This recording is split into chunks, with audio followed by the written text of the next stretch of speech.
오늘은 종려주일입니다. 교회 절기상 그리고 예수님의 행적으로 종려주일, 우리 PPT 한번 띄워주시겠습니까? 종려주일, 이런 모습이었을 겁니다. 아니 제 말고 이런 모습이었을 겁니다. 예수님께서 예루살렘으로 입성하실 때 많은 무리들이 길거리에 종려가지를 가지고 나와서 흔들며 호산나 호산나 우리의 왕으로 오시는 이여 찬송을 받을지어다 하고 호산나를 외쳤던 날입니다. 요한복음 12장 12절 13절에 보면요, 큰 무리가 예수께서 예루살렘으로 오신다는 것을 듣고 종려나무를 가지고 맞으러 나가 외치되 뭐라 했다고요? 호산나 찬송하리로다 주의 이름으로 오시는 이 곧 누구라고요? 이스라엘의 왕이시여 하니라. 예수님께서 왕으로 예루살렘 성에 입성하시는 장면이고, 그 때에 종려나무 가지를 들고 흔들었다 해서 종려주일이라고 부릅니다. 그리고 예수님께서는 이 왕으로 칭송받기 위해서 예루살렘에 들어가신 것이 아니라 당장 그 다음 날부터 이제 고난을 받으시잖아요. 예수님은 고난을 받으시고 십자가를 지시기 위해서 가시는 걸음이었기 때문에 그 첫 고난을 의미하는 주간의 첫 주일인 고난주일이기도 합니다. 호산나 주여 우리를 구원하소서라고 하는 그러한 외침으로 예수님을 왕으로 환영했더랬습니다. 그런데 요한복음 19장 15절에 보면 일주일도 지나지 않아서, 며칠도 지나지 않아서 똑같은 그들입니다. 종려나무 가지를 흔들던 그들에 의해서 그를 십자가에 못 박게 하소서라고 하는 예수님을 죽여달라는 외침을 듣게 됩니다. 참 안타까운 일이죠. 얼마 전까지만 해도 호산나 하고 우리를 구원해달라고 부르짖던 자들이 며칠 가지 않아서 예수를 십자가에 못 박아달라고 그렇게 외치게 되는 것입니다. 종려주일은 바로 이런 날입니다.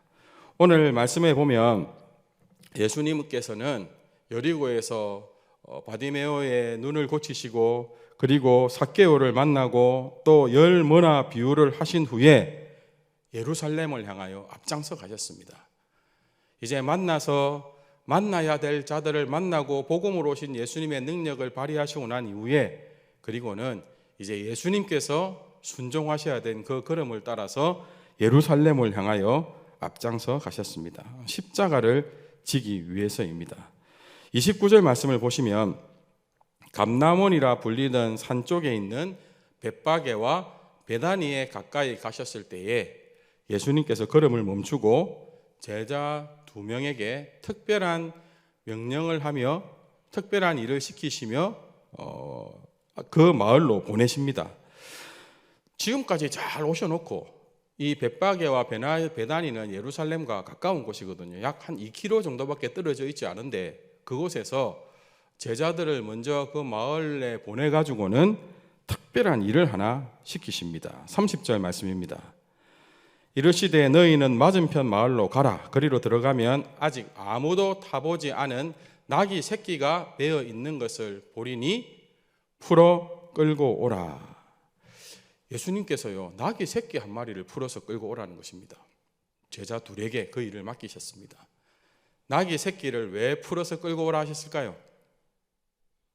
지금까지 예루살렘을 향하여 제일 앞장서서 제자들을 이끌고 잘 걸어오셨던 예수님께서 2km를 앞두고는 힘들어서 도저히 못 걷겠다 이러신 걸까요?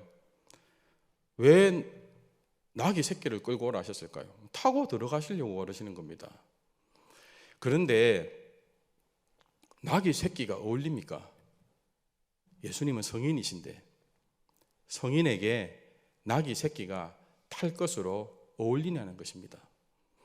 좀 전에 우리가 말씀으로 확인해 보았지만 예수님이 예루살렘으로 입성하실 때 사람들은 예수님을 왕으로 칭송하며 그에게 호산나를 외치게 될 것인데, 그런 칭송을 받을 분에게 낙이 새끼가 어울리냐는 것입니다. 아마 예수님의 입장에서도 낙이 새끼에게 굉장히 미안할 겁니다. 얼마나 힘들겠습니까? 아무도 태워보지 않은 낙이 새끼인데. 제가 이 비슷한 경험을 한 적이 있습니다. 처음에 제가 한 8년 전인가 처음으로 선교를 경험하면서 필리핀 마닐라에 갔던 적이 있는데요. 거기서 이제 사역을 마치고 한번 관광을 시켜주겠다고 하면서 팍상한 폭포 혹시 가보신 분 계십니까? 팍상한 폭포라는 곳을 가봤습니다. 그 폭포까지 가는 계곡을요, 필리핀 현지인이 한 2명, 3명이 타는 보트를 직접 밀고 끌고 하면서 그 계곡을 거슬러 올라가서 폭포까지 이끌어 주는데요. 제 덩치의 반밖에 안 되는 필리핀 현지인이 그 보트를 탔다가 내렸다가 밀었다가 끌었다가 막 자빠졌다가 이러면서 팍상한 폭포까지 몰고 가는 겁니다. 그러면서요, 힘들어 죽겠네. 계속 그 물을 들이키면서 힘들어 이러면서 한 30분간을 계속 그렇게 가는데 막 그냥 내가 내려가고 내가 끌고 가고 싶더라고요.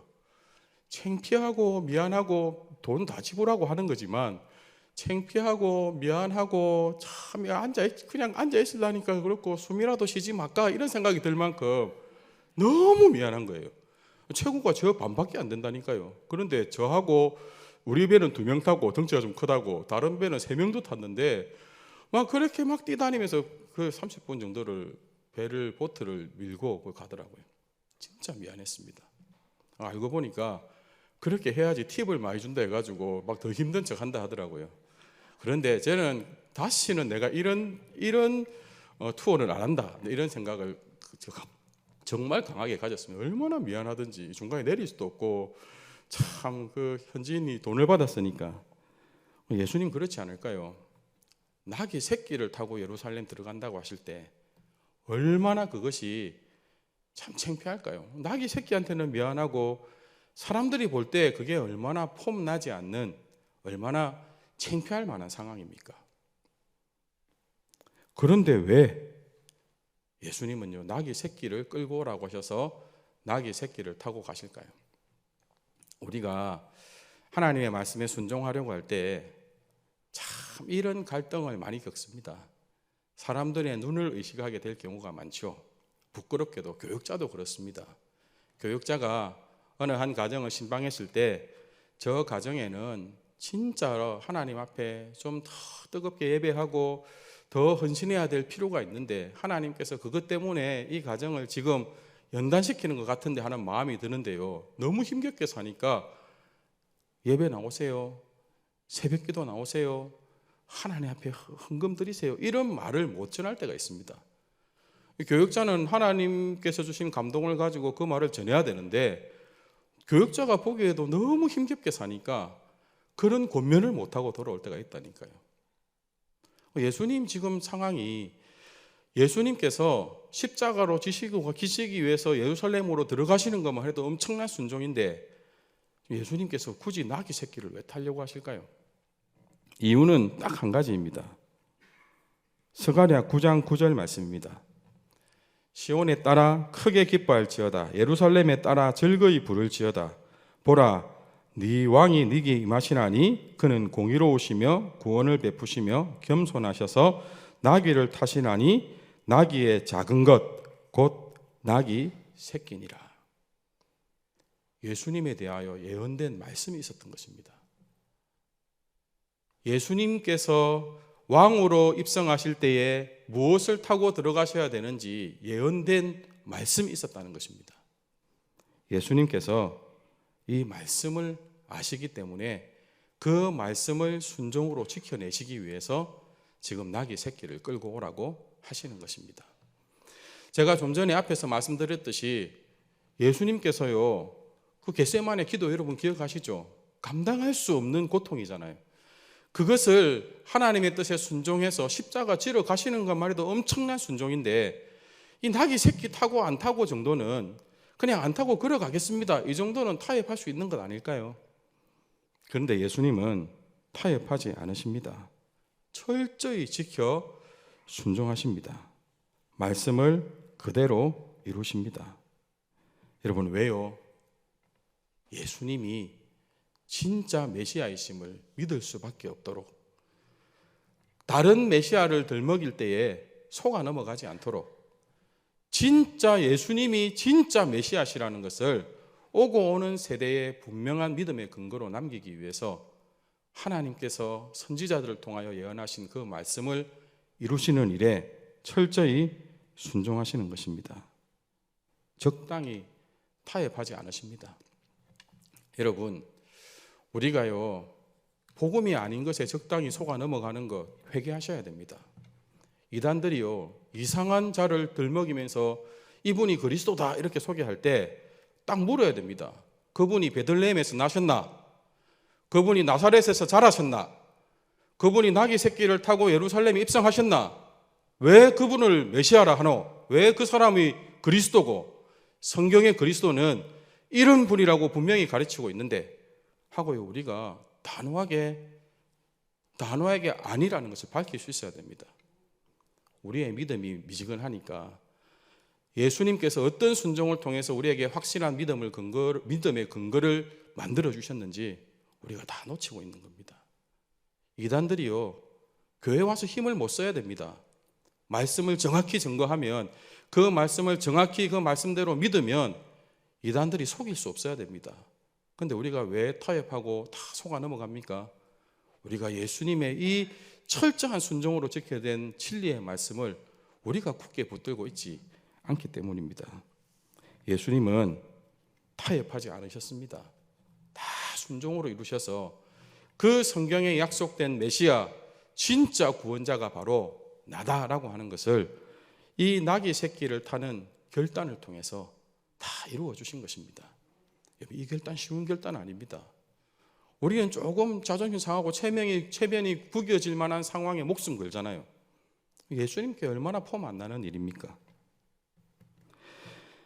예수님의 이 말씀을 한편으로 제자들의 입장에서도 한번 살펴보았으면 좋겠습니다. 누가복음 19장 30절 31절입니다. 이르시되 너희는 맞은편 마을로 가라. 그리로 들어가면 아직 아무도 타보지 않은 나귀 새끼가 메어 있는 것을 보리니 풀어 끌고 오라. 31절 만일 누가 너희에게 어찌하여 푸느냐 묻거든 말하기를 주가 쓰시겠다 하라 하시매. 저와 여러분이 제자라고 생각하고 예수님께서 이 두 제자를 부르실 때 나를 부르셨다 생각하고 뭔가 좀 궁금한 게 있어야 되지 않습니까? 아무런 궁금한 게 없습니까? 나귀 새끼 있으니까 풀어 끌고 오라 이러면은 뭐가 궁금해야 되겠습니까? 네? 안 궁금하십니까? 궁금한 게 있어야 되죠. 그죠? 예수님 어떤 게 궁금합니까? 제가 성경 공부 시간이면 집요하게 이름 불러가면서 질문할 텐데 그러지 못한 게 좀 안타깝긴 합니다. 뭐가 궁금해야 됩니까? 예수님 돈은 안 주십니까? 궁금해야 되죠. 예수님 혹시 우리 모르게 예약해 놓으셨습니까? 그렇게 궁금해야 되는 것 아닙니까? 근데 예수님께서요 그냥 제자들에게 가서 있으니 풀어 끌고 오라 이렇게 말씀하십니다. 당황스러운 요구를 하십니다. 이 말씀만 하시면 안 되잖아요. 이해되지 않는 말씀입니다. 그런데요 제자들이 순종합니다. 그 다음 보면 32절에 보내심을 받은 자들이 가서 그 말씀하신 대로 만난지라. 그냥 가니까 진짜 있었습니다. 만납니다. 나귀 새끼를 풉니다. 주인이 와가지고 어찌하여 나귀 새끼를 푸느냐? 이러니까 주께서 쓰시겠다 이렇게 대답합니다. 35절에 그것을 예수께로 끌고 와서 자기들의 겉옷을 나귀 새끼 위에 걸쳐놓고 예수를 태우니 가실 때에 그들이 자기의 겉옷을 길에 펴더라. 제자들이 순종합니다. 그리고 나귀 새끼의 임자들이 순종합니다. 여러분 이들은 주님께 어떤 사람이었을까요? 주님께서 일을 맡기시기에 편한 사람들이었습니다. 주님이 쓰시기에 좋은 사람이었다고요. 제자들과 나귀 주인은요 주님의 입장에서 볼 때 만만한 사람이었습니다. 내가 필요하면 언제든지 부탁할 수 있는 사람, 순종하는 사람이었습니다. 여러분, 주님께 어려운 사람이 되지 않았으면 좋겠습니다. 저도 우리 이곳에 계시는 모든 성도님들도 주님께서 나에게 감동 주시고 어떤 일을 맡기실 때에 일일이 설명해야 되는 사람 안 되었으면 좋겠습니다. 계속해서 나를 설득시키고 그리고 내 안에 철저한 계산을 무너뜨리고 설명을 많이 해야 되는 그런 어려운 사람이 되지 않았으면 좋겠습니다. 주님 앞에 까다로운 사람 되지 마십시오. 계산하는 사람 되지 마시고 자꾸 주님의 말씀을 오해하는 사람 되지 않았으면 좋겠습니다. 제자들이요, 예수님이 나한테 이런 일을 시키는 거 보니까 내가 예수님한테 나가리 됐는갑다. 이제 예수님이 나를 제자로 안 삼으실란가 보다. 그래 오해하고 가가지고 다른 데 도망가 붙으면 큰일 나는 일입니다. 그런데요, 당황스럽고 이해되지 않는 예수님의 명령에 이 제자들이 순종한다니까요. 이 제자들이 순종합니다. 여러분, 사랑하면 쉬운 사람이 됩니다. 진짜 사랑하면요, 터무니없는 부탁도 쉽게 받아주잖아요. 우리의 자녀들이 뭔가를 요구할 때 이게 말도 안 되는 건데도 힘써 그 부탁을 들어주잖아요.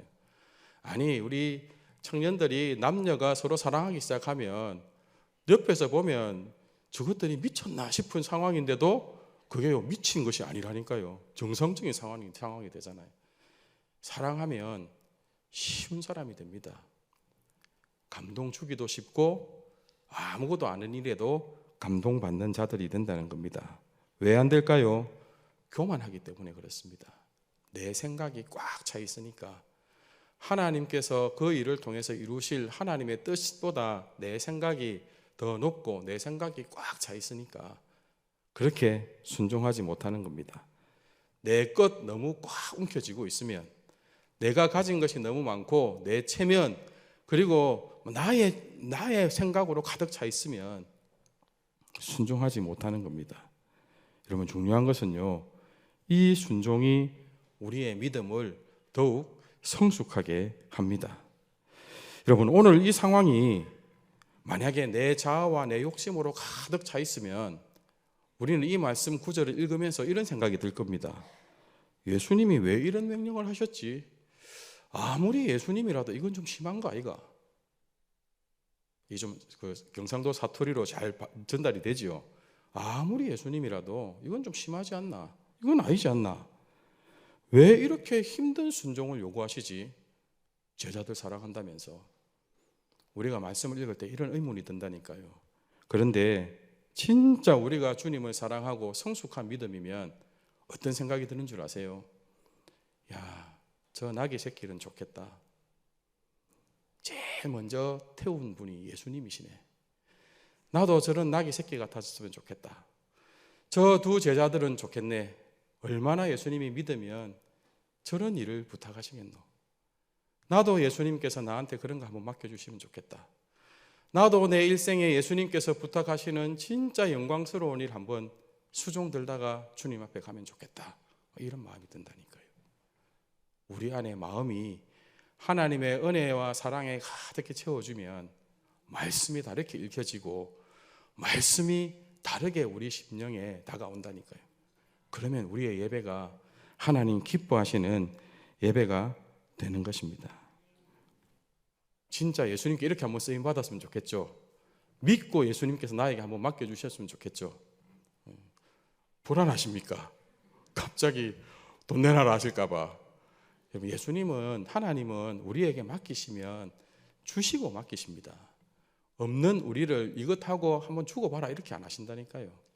하나님은 우리의 믿음을 연단하시고 나면 반드시 맡기시고 하게 하신다니까요. 달란트를 맡긴 주인이 자기 재산 다 맡겨놓고 가잖아요. 진짜 주님 앞에 한번 이렇게 영광스럽게 쓰임 받으시면 좋겠죠. 네, 감사합니다. 조금 목소리가 커져서 감사합니다. 하나님의 요구에는요 항상 비밀이 있습니다. 37절 말씀 한번 보시겠습니까? 이미 감람산 내리막길에 가까이 오심에 제자의 온 무리가 자기들이 본 바 모든 능한 일로 인하여 기뻐하며 큰 소리로 하나님을 찬양하여 찬송하리로다. 주의 이름으로 오시는 왕이여, 하늘에는 평화요 가장 높은 곳에서는 영광이로다 하니. 여러분, 1차적으로는 그 일을 경험했던 두 제자는요, 진짜 벅찬 감동이 있었을 것입니다. 와, 진짜 우리 예수님 대단하시네. 진짜 우리 예수님 대단하시네. 진짜 가니까 나귀 새끼가 매여 있고 그 나귀 새끼를 풀어가는데 주인이 주가 쓰시겠다 하니까 내어주시네. 우리 진짜 주님 대단하시네. 가나 혼인잔치에 물 떠온 하인만 알더라. 여러분 기억하시죠? 물 떠온 하인만 아는 그 기쁨으로 예수님을 인도하여 가셨을 겁니다. 예수님을 수종했을 것입니다. 여기 모인 사람들도요, 다 예수님께서 이미 행하신 능력들 때문에 예수님을 칭송하는데 진짜는요, 이 두 제자였을 것입니다. 하나님의 요구에는요, 항상 비밀이 있다니까요. 우리를 주님께로 더 충만해지게 하시려고, 그래서 우리가 더 하나님의 기쁨이 되는 예배를 드리게 하시려고 저와 여러분에게 은혜를 베푸시고, 때로는 인간적으로는 이해되지 않는 여러 상황 속에서 우리의 헌신과 순종을 요구하시는 것입니다. 순종한 자에게만 열리는, 순종한 자에게만 풀리는 비밀과 기쁨이 있다는 것, 우리가 꼭 기억했으면 좋겠습니다. 말씀을 정리하려고 합니다. 디모데후서 2장 20절 21절입니다. 지난번 세대 통합 예배 때 우리 김상근 목사님 오셔서도 말씀 전해 주셨는데요, 많은 그릇이 있습니다. 그죠? 큰 집일수록 더 많은 그릇이 있는데 주님께서 기뻐 쓰시는, 주님께서 귀하게 여겨 쓰시는 그릇이 있다니까요.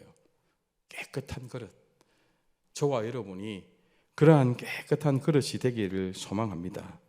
주님 앞에 깨끗한 그릇이라는 게 뭘까요? 내 생각 지우고, 내 욕심 지우고, 주님 앞에 순전한 마음으로, 주님께서 내게 요구하시면 이것은 분명히 거룩한 뜻이 있다. 주님께서 나에게 이 상황을 허락하신 것이라면 이것을 통해서 주님이 나를 더 깨끗하게 하시려는 것이다. 여러분 보십시오. 우리가 이미 성경을 알기 때문에, 복음을 알기 때문에 이것을 아무렇지 않게 받아들이지만, 제자들처럼 예수님을 열심히 추종했던 가룟 유다처럼 예수님께서 예루살렘의 왕으로 입성하시는데 그냥 순순히 억울한 재판 당하고 십자가에 고난받다가 십자가에 달려 죽으시는 것, 이게요 이해가 되는 상황이 아니잖아요. 그런데 그 결과 저와 여러분이 구원을 얻잖아요. 저와 여러분이 정결함을 얻고, 저와 여러분이 모든 죄에서 용서함을 받고, 저와 여러분이 예수 그리스도의 새로운 생명으로 다시 태어나 영광스러운 주의 자녀로 살아가게 되잖아요. 여러분, 이런 놀라운 일들이, 복음의 능력이 우리 가운데 더욱 풍성하게 일어나게 되기를 소망합니다. 왕이라 칭송하다가 자신의 뜻에 맞는 왕이 아닌 것 같으니까 바로 십자가에 못 박으라고 했습니다. 모든 무리들이, 심지어는 제자들까지 예수님을 다 버리고 도망갔습니다. 왜 그랬을까요? 예수님을 잘 알지 못하기 때문입니다.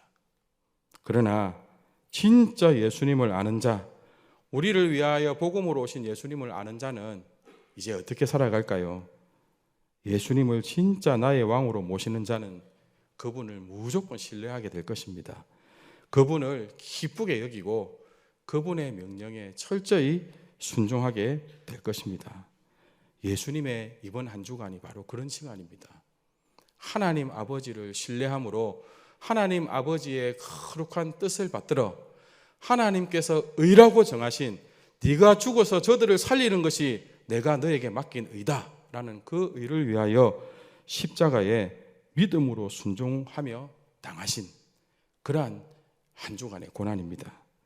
예수님의 한 주간 고난을 묵상하며 우리도 예수님께서 하나님 아버지의 뜻에 순종하셨던 것처럼 우리도 예수 그리스도의 뜻, 우리의 왕이신 예수님의 말씀에 순종하는 한 주간이 되어서 우리 안에 복음의 비밀이 더 풍성해지고 더욱 주님을 사랑하게 되는 귀한 은혜를 누리는 한 주간이 되기를 간절히 소망합니다.